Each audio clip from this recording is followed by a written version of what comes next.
Hello guys, welcome back to our channel focus on study. जो भी बच्चे HSSC की तैयारी कर रहे हैं उनको पता है कि आपका 9 और 10 जनवरी को ग्राम सचिव का पेपर है, ठीक है। और उसमें कुछ पोर्शन आपका मैथ्स का भी आता है। और एचएसएससी पिछले 1.5-2 साल से जो मैथ्स के टॉपिक्स पेपर में दे रही है वो टॉपिक्स आप किसी भी और कॉम्पिटिटिव एग्जाम में नहीं पढ़ते, ठीक है।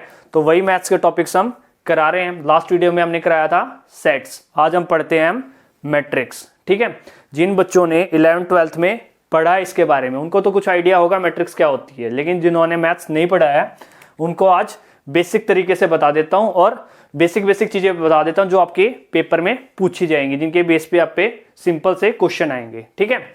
मैट्रिक्स क्या होती है कि बेसिकली आपकी रोज में और कॉलम्स में कुछ नंबर्स दिए होते हैं, उसके एक कंप्लीट सेट को आपके मैट्रिक्स बोलते हैं। जैसे कि मैंने एक मान ली ए कोई मैट्रिक्स है, ठीक है, 2, 3, 4 और 5, ठीक है। रोज में और कॉलम्स में आपके नंबर्स गिवन है, ये आपकी एक मैट्रिक्स है। रोज जो इस डायरेक्शन में होती हैं ये आपकी रोज होती हैं, और जो ये ऊपर से नीचे होते हैं ये आपके कॉलम्स होते हैं, ठीक है। अगर मैं आपसे पूछूं तो इसमें कितनी रोज हैं, तो कितनी रोज हैं, एक ये और एक ये, यानी कि इस मैट्रिक्स में रोज हैं आपकी 2। उसके बाद कॉलम्स पूछूं मैं, इसमें कॉलम्स कितने हैं, कॉलम्स कितने हैं, एक ये और एक ये, ठीक है, यानी कि इसमें 2 कॉलम्स हैं। उसके बाद आपसे एक ऑर्डर पूछा जाता है कि इस मैट्रिक्स का ऑर्डर क्या है।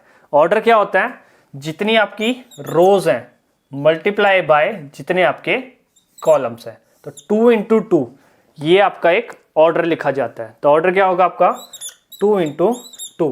यही अगर इस मैट्रिक्स को मैं ऐसे लिख दूं 2, 3, 4, 5, 6 और 7, ये होती है आपकी मैट्रिक्स, ठीक है। इसकी बजाय अगर मान लो ये होती है आपकी मैट्रिक्स।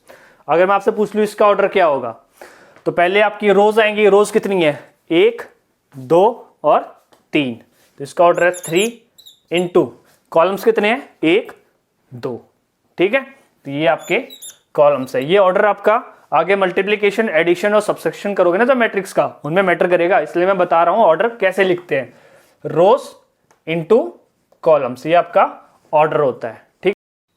चलिए कुछ आपकी छोटी छोटी डेफिनेशंस हैं, जैसे कि डायगोनल मैट्रिक्स है। डायगोनल मैट्रिक्स हम किसे बोलते हैं, it is a type of matrix in which the non diagonal elements are 0। Diagonal क्या होती है आपकी, ऐसे, ठीक है, ये क्रॉस वाले एलिमेंट्स जो होते हैं ये आपकी डायगोनल होती है। तो डायगोनल मैट्रिक्स में क्या होते हैं कि नॉन डायगोनली, मतलब डायगोनली एलिमेंट्स ये हैं, इन नॉन डायगोनली एलिमेंट्स जैसे कि ये 0, ये 0, नॉन डायगोनली जो भी एलिमेंट्स होंगे वे आपके सारे 0 होंगे, वो आपकी डायगोनल मैट्रिक्स होती है। जैसे इसमें देख लो, डायगोनली ये एलिमेंट है, नॉन डायगोनल 0 है, डायगोनली ये एलिमेंट है, नॉन डायगोनल आपके सारे 0 है, ठीक है। तो ये आपकी एक डायगोनल मैट्रिक्स होगी। तो एक चीज और याद रखना, डायगोनल हमेशा ऐसे होती है, ऐसे नहीं लेते हम, ठीक है। उसके बाद आती है एक स्क्वायर मैट्रिक्स। स्क्वायर मैट्रिक्स क्या होती है, it is a type of matrix in which rows and columns are equal, मतलब कि रोज और कॉलम्स आपकी जिसमें इक्वल होते हैं वो आपकी एक स्क्वायर मैट्रिक्स कहलाती है, ठीक है।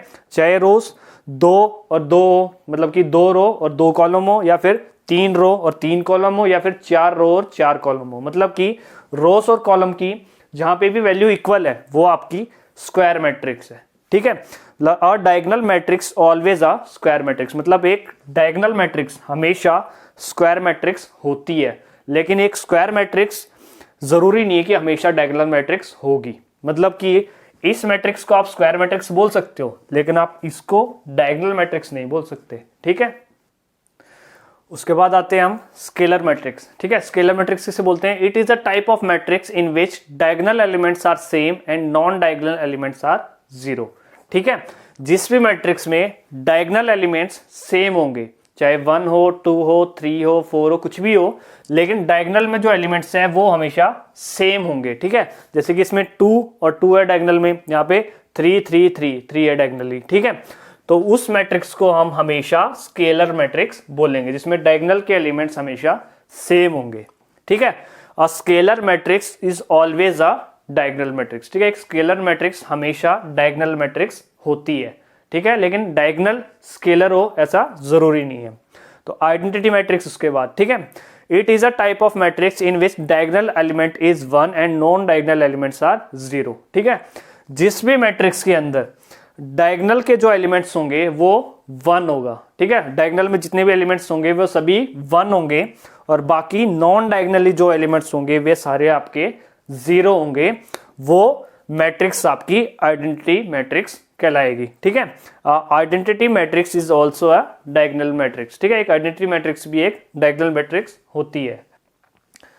उसके बाद आते हैं हम जीरो और नल मैट्रिक्स, ठीक है। ये कौन सी मैट्रिक्स होती है? It is a type of matrix in which all elements are 0, ठीक है। जिस मैट्रिक्स में ऑर्डर चाहे उसका कुछ भी हो, 2 into 2 हो, 2 into 3 हो या 3 into 4 हो, कुछ भी हो, लेकिन उसमें सभी एलिमेंट्स 0 हो, ठीक है, वो आपकी 0 या फिर नल मैट्रिक्स कहलाती है, ठीक है। उसके बाद equal matrix, when all the elements of 2 और मोर मैट्रिक्स, ठीक है, 2 या 2 से ज्यादा मैट्रिक्स भी हो सकती है, are same then they are called as equal matrix, ठीक है।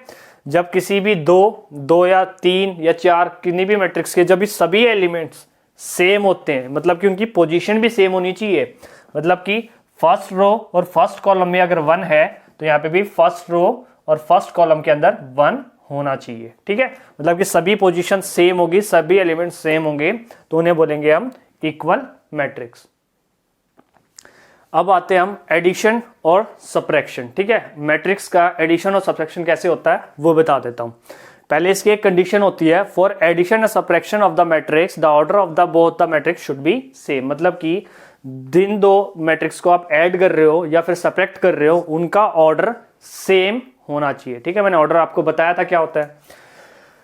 मैट्रिक्स मान लेता हूं कोई भी, एक ए है, ठीक है, 1 2 3 4 ये इसके एलिमेंट्स हैं। ऑर्डर क्या है इसका? 2 रो और 2 कॉलम, यानी कि 2 into 2 का इसका ऑर्डर है। उसका एक एलिमेंट मान लिया मैंने, एक मैट्रिक्स मान ली मैंने बी, ठीक है। इसके एलिमेंट्स क्या है मेरे पास? 5 6 7 और 8, ठीक है। ये इसके एलिमेंट्स मान लिए।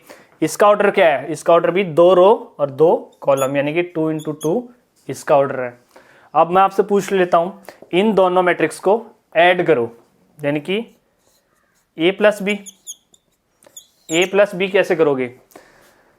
ये जो पोजीशन है, मतलब कि फर्स्ट रो और फर्स्ट एलिमेंट, वो फर्स्ट कॉलम का एलिमेंट, मतलब कि ये आपकी पहली रो होगी और ये आपका पहला कॉलम हो गया, ठीक है।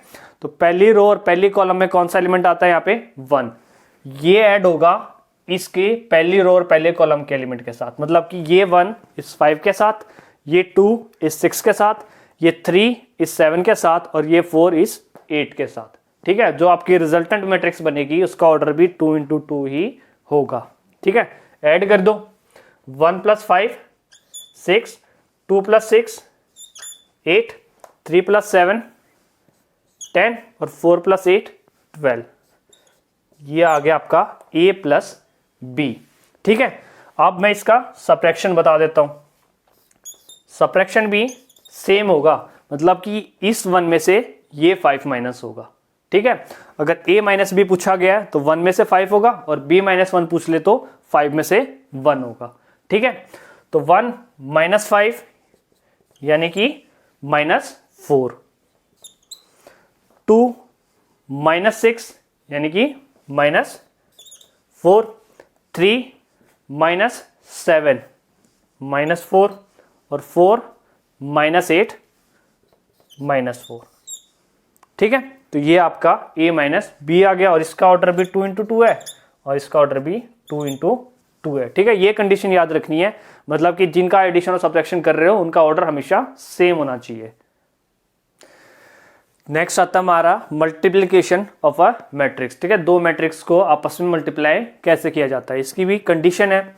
For multiplication of a matrix the column of the first matrix should be equal to the rows of the second matrix, ठीक है। मतलब कि पहली मैट्रिक्स से जो कॉलम्स है वो हमेशा दूसरे मैट्रिक्स के रोज के इक्वल होने चाहिए, तभी आप उन दोनों मैट्रिक्स को मल्टीप्लाई कर सकते हो। जैसे कि ए कोई मैट्रिक्स है, ठीक है, इसका ऑर्डर क्या है?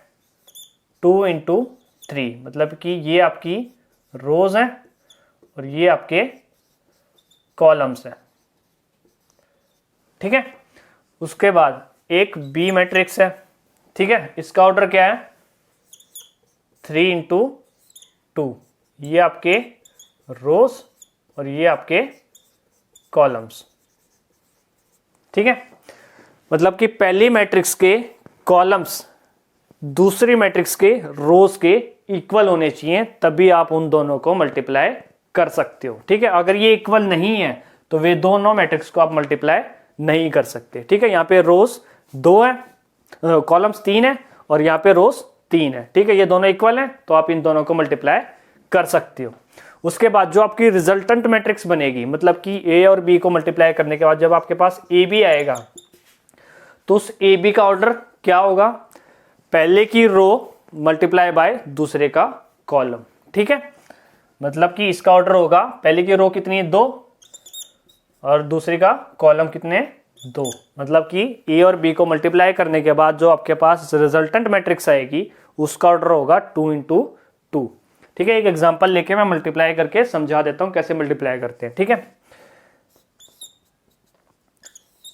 ए मैट्रिक्स है 1 2 2 3, ठीक है, ये ए मैट्रिक्स है। और बी मैट्रिक्स मान ली मैंने 2 3 4 2, ठीक है। ये ए मैट्रिक्स मान ली, ये बी मैट्रिक्स मान ली, ये 2×2 है और ये भी 2×2 है, ठीक है। कुछ भी ले सकते हो, लेकिन आपको सिर्फ ये कंडीशन होनी चाहिए कि पहले के कॉलम दूसरे के रोज के इक्वल होने चाहिए, ठीक है। तो आपका ए बी भी जो ए बी बनेगा उसका भी ऑर्डर 2×2 ही होगा, ठीक है। पहले की रो और दूसरे के कॉलम वो आपका ए बी का होगा। मल्टीप्लाई कैसे करते हैं इसे,